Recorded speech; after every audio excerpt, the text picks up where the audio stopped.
This is Christian. Nakakalimutan natin yung mga pinirinim ko ng mga pangalan ng mga puppet. Nakalimutan na natin, ano? I-remind ko lang sa inyo sino yung mga puppet.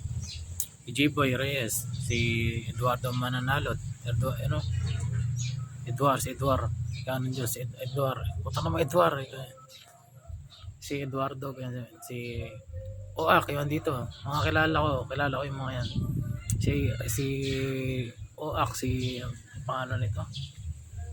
Ang inumabahong tayo na yun, sino yun? Si Louie, kanila.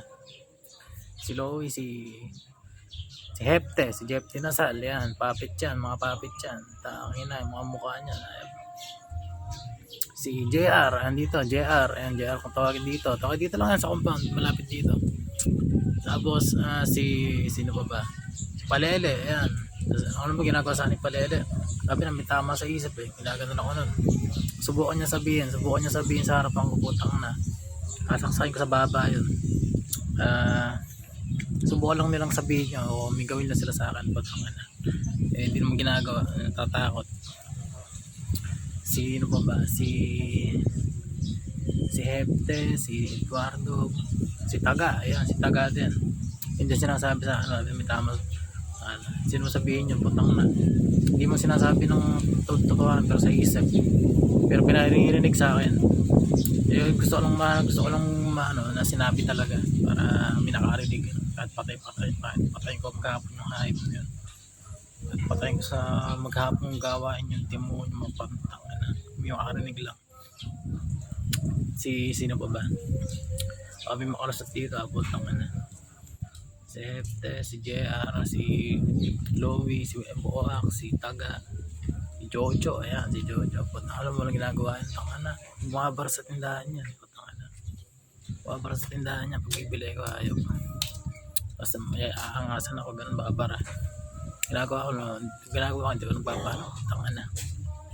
Kasi may mga plano, yung mga hype, nadikit ako, baka sa akin tumuli yung dinamitan sa katawan nila, ayaw. Tapos si Bato, ayan, si Bato ang pangalan ni Rayson yung pangalan, parang meron tayo si Bato dito, mawala kasi pinag-aralan niya. Si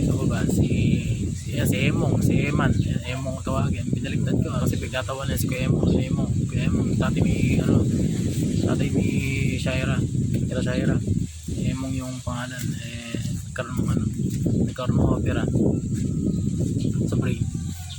Nagkatawanan niya dahil laging ganun kasi addict daw, tapos si Eman addict ganun, nagkatawanan niya. Na ko lang, sinabi ko lang din para meron kayong ebidensya. Yun. Yung mga yan putangan na mananawa kang kapapahusa, mananawa ka, kaya siguro para may gawin tayo, no? Para meron tayong ginagawa para sa pagpaparusa, para natetesting yung isip natin kung paano gagawin natin, kung anong parusa, kung gaano nakakatawa yung buhay nila. Alam naman nilang puppet sila alam naman nila yung tanongin mo, mga puppet ako, oo yan. Tapos malalaman nyo naman yan, tingnan nyo yung katawan, tingnan nyo, nakakasuka, ayaw. Tingnan nyo yung mga katawan, putang balat, mag-isip, i-record ng buhay, tingnan nyo, putang mga puppet yan yun yung mga puppet na puppet na hindi nila alam na puppet sila, ayop. Puppet sila, tapos hindi nila alam puppet pala sila, ayop. Ngayon yung pumapapit sa kanila, di alam kung puppet sila, ganun.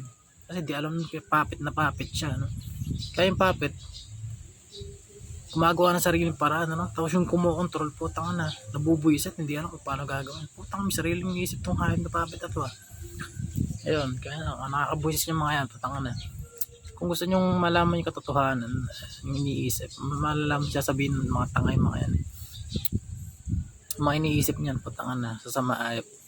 Si Eduardo ang timawa ay puro hilang ginagawa, ayop, puro hilang ginagawa. Kasi alam mo bakit siya yung naging tagapamahala? Papatayin niya kahit sino, kahit nasaan, papatayin niya yung mamamahala sa iglesia. Kaya siya, ikaw na nga, ikaw ng Diyos, papatayin niya kasi para makuha niya yung ano, timawa nga yan, yung matandang kulubang mingongo na yan.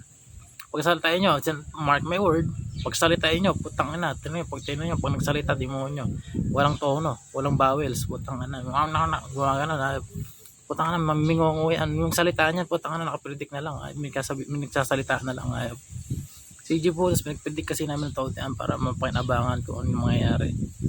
Napakasakit sa ulo ng predict, putang ina, walang hanggan putang ina, piniritik, walang hanggan, putang balik-balik, may nalaktawan kami, ganun. Pakinabangan nyo na lang siguro kung may pakinabang na makukuha, siguro kung baka sa ano kung baka sa isda, putang ina, uod na konti na lang natira, tapos yung uod na tatalo ng kape, putang ina, isipin mo, uod tatalon sa'yo, putang ina, gagawin mo doon, bukusain na, buhos ang asido, buhos ng Solrox, para mamatay, yung mga titi niyan, putang ina, tingnan yung mga titi niyan, yung mga katawan niyan, tingnan yung mga katawan niyan, kung duda kayo sa akin, kung duda kayo sa akin, tingnan yung mga katawan, putang nagmarunong, ako pinakamatalino sa lahat, ang pinili ako, putang ba't daw ako pinili?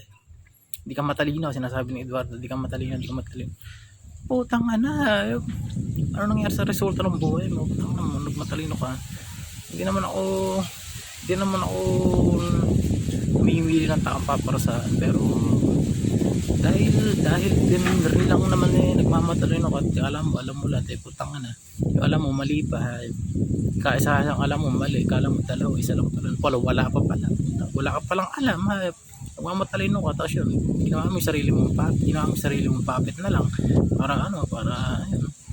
para sabihin nila na matalino ka, kahit na to ay hindi na ikaw yung nagsasalita. Hubaran nyo, Eduardo, tingnan natin, bakit kalaki ng damit ng hayop ng matandang mingongo na yan? Bakit kalaki ng damit niya? Baka kalansay na ginagaya si Bathala, nagawa niyang Bathala yung sarili niya. Honestly, ako superhero ako, and then nalaman ko yung ano ko pala, putang na, pang superhero pala talaga yung akin. Naging ano ko yan, naging ano sa sarili ko yan, ano tawag na, parang naging ano ko sa sarili ko, parang guilty ako sa ba't nito yung parang hindi magagamit ka, putang ano pala pang superhero, hindi pala ganun lang yun, kasi superhero ka tapos yung putang na walang kwenta, may meaning pala, kaya masarap ako, putang lupa.